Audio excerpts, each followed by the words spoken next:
नमस्कार friends, good morning. स्वागत है आपका हमारे यूट्यूब चैनल में। और आज हम आपके लिए लेकर आए हैं एक बहुत ही महत्वपूर्ण वीडियो, जिसमें कि हम ज़मीन मापने का एक आसान तरीका लेकर आए हैं।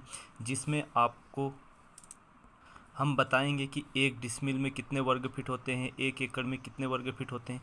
ये सभी जो हमने लिखे हुए हैं कि ये इनमें इतने वर्ग फीट और इतने बीघा और इतने हेक्टेयर में कितने एकड़ होते हैं, इनके बारे में हम पढ़ेंगे। तो हम सबसे पहले इसे हल करने से पहले, यदि अभी तक आपने हमारे चैनल को सब्सक्राइब नहीं किया है तो चैनल को सब्सक्राइब कीजिए, बेल आइकन प्रेस कीजिए, ताकि हमारे अगले वीडियो की अपडेट्स आपके पास सबसे पहले पहुंच सके। अब हम देखते हैं, जैसे कि ये अपने पास एक आयताकार खेत दिया हुआ है। इस खेत की चौड़ाई जो है वो लंबाई, तो चौड़ाई और लंबाई अपने को दी हुई है। तो चौड़ाई मान लो इसको, इसकी एक तरफ 240 है और एक तरफ 260 है, इधर 300 और 320 है। तो इसको सबसे पहले तो अपने को वर्ग फीट में निकालना है। इसको हम वर्ग फीट में निकालेंगे और इसके बाद अपने को पता करना है कि इस वर्ग फीट जो अपना निकल कर आएगा उसमें कितने एकड़ बनते हैं, कितने बीघा बनते हैं, कितने हेक्टेयर बनते हैं। तो ये सब हम करेंगे। तो सबसे पहले अपने पास दिया है, जैसे कि हम सबसे पहले इसकी लेंथ निकालते हैं। क्या निकालेंगे इसकी? हम लेंथ, लंबाई निकाल लेते हैं। तो लंबाई जो दी है अपने को, लंबाई 300 दी है एक भुजा की, और एक भुजा की दी है 320। तो इन दोनों को जोड़ेंगे हम। तो क्या लिखेंगे? 300 प्लस 320, दोनों को जोड़ेंगे। अब दो भुजाएं हैं तो इसमें हम दोनों को जोड़कर और 2 से डिवाइड करेंगे। तो 0, 2 और 6 मतलब 620 अपना निकल कर आ रहा है दोनों का योग। अब 2 से जब हम इसको डिवाइड करेंगे तो कितनी बार आएगा? 3, 1, ये तो 310 फीट कितना निकल कर आ रहा अपना? 310 फीट निकल कर आ रहा। मतलब जो भुजा की लंबाई है दोनों के बीच की, तो वो है, इसका जो औसत एवरेज है वो है 310 फीट। ये अपनी लंबाई निकल कर आ गई। अब इसी प्रकार से इसी खेत की जो चौड़ाई निकालेंगे हम। तो चौड़ाई में देखो, एक भुजा अपने को दी है 240। तो चौड़ाई निकालने के लिए 240 को और 260 दोनों को हम जोड़ देंगे। अब दोनों को जोड़ेंगे तो कितना आएगा अपना? 0, 0 और ये 5, मतलब 500 आ रहा है। और 500 में हम 2 से डिवाइड करेंगे तो कितना आ जाएगा? 250 फीट। मतलब इसकी जो चौड़ाई, औसत जो चौड़ाई है वो 250 फीट है और औसत लंबाई है 310। अब हम इन दोनों का आपस में क्या करेंगे? गुणा करेंगे, क्योंकि जो क्षेत्रफल होता है, वो क्षेत्रफल क्या होता है? आयत का जो क्षेत्रफल है या आयताकार खेत का जो क्षेत्रफल है, वो जो क्षेत्रफल होता है लंबाई इंटू चौड़ाई में अपना होता है। तो हम क्या करेंगे? इसमें क्षेत्रफल निकालेंगे। तो क्षेत्रफल जब हम निकालेंगे तो क्षेत्रफल बराबर लंबाई इंटू चौड़ाई, लंबाई इंटू चौड़ाई। तो लंबाई अपने पास कितनी है? 310। चौड़ाई कितनी है अपने पास? 250। इन दोनों को हम गुणा करेंगे तो अपना जो क्षेत्रफल निकल कर आएगा वो काय में निकल कर आएगा? वर्ग फीट में निकल कर आएगा। तो इसका हम आपस में जब गुणा करेंगे तो आप इसका गुणा करके देखोगे तो जो टोटल जो अपना निकल कर आएगा 77,500 वर्ग फीट। तो हमेशा क्षेत्रफल जो रहता है वो वर्ग में रहता है, वर्ग मीटर हो, वर्ग फीट हो। तो ये इस प्रकार से वर्ग फीट में रहेगा 77,500। तो जो अपने को दिया है, मान लो ये खेत है, इस खेत का जो टोटल क्षेत्रफल है, मतलब इसका क्षेत्रफल 77,500 वर्ग फीट है। अब अपने को इसमें देखो एकड़ का पता करना है। तो आपको पता होना चाहिए कि 100 डिसमिल की 1 एकड़ होती है। 100 डिसमिल का 1 एकड़ होता है। 100 डिसमिल का क्या होता है? 1 एकड़ होता है, ये ध्यान रखना। तो जब 100 डिसमिल का 1 एकड़ होता है तो 1 डिसमिल में कितने वर्ग फीट होते हैं? तो 1 डिसमिल में अपने को ऊपर लिखा है कि 1 डिसमिल में 435.6 वर्ग फीट होते हैं। तो हम 77,500 में 435.6 का भाग देंगे तो अपना एकड़ पता चल जाएगा कि इसमें ये जो एरिया दिया है ये कितने एकड़ का है। तो एकड़ निकालने के लिए हम क्या करेंगे? 77,500 में 435.6 से हम क्या देंगे? इसमें भाग देंगे। अब 435.6 से भाग देंगे तो यहाँ दशमलव को हटाएंगे तो यहाँ क्या बढ़ जाएगी अपनी? एक 0 हो जाएगी।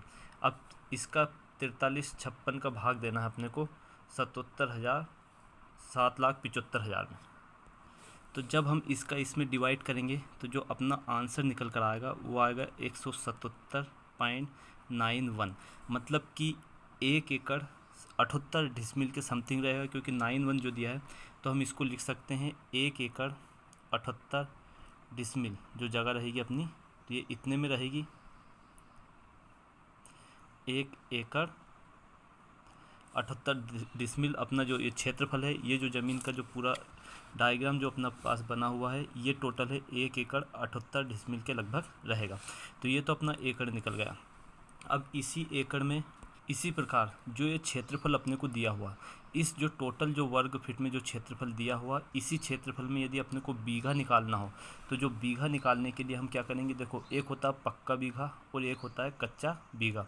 तो पक्का बीघा जो है ये सरकारी बीघा है, और कच्चा बीघा जैसे कि राजस्थान, यूपी और इधर मतलब नेपाल के कुछ क्षेत्रों में ये चलता है कच्चा बीघा। और पक्का बीघा जो है ये सरकारी बीघा है, इसी के आधार पे ज़मीन को नापा जाता है।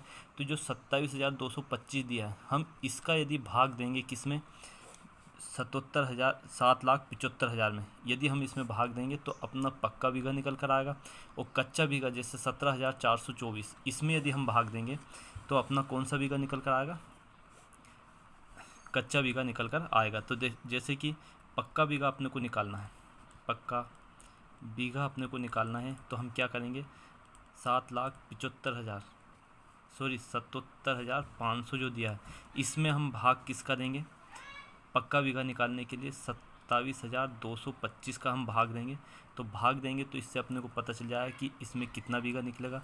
और कच्चा बीघा निकालने के लिए इसी में हम क्या कर देंगे, 77,000 जो 500 है, इसमें हम भाग देंगे 17,424 का भाग दे देंगे, तो इससे अपना कच्चा बीघा प्राप्त हो जाएगा। इसी प्रकार यदि अपने